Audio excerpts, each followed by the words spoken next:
Welcome to episode 44 of Brett Miles's one-page stories.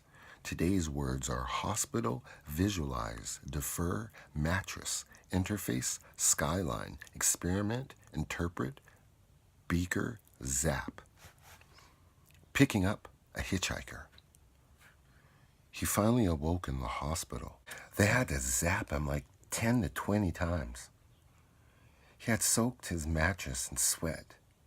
He was finding it difficult to visualize exactly what had happened to him after he had picked up that hitchhiker. She seemed normal.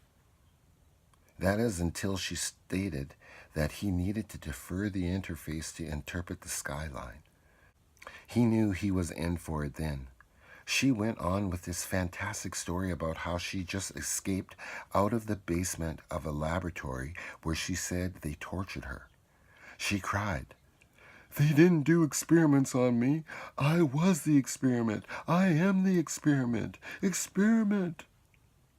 She took a beaker out of her purse. "Look, look," she cried. He was at first frightened to approach her, but once he did, he could not and no one would believe what he saw. This tiny beaker, not even a full juice glass, well, it was full of tiny, helpless, naked, crying, and screaming humans.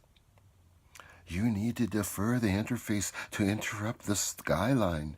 You need to defer the interface to interrupt the skyline." Tears were rushing out of her eyes. I took the beaker out of her hand so she would not drown the people. She struck me hard on the arm and pointed into the beaker, screaming, "Look!" When I looked inside again, there were thousands of me with her pointing, screaming, "Look!" That's the last thing I remember. How did I get here? The end.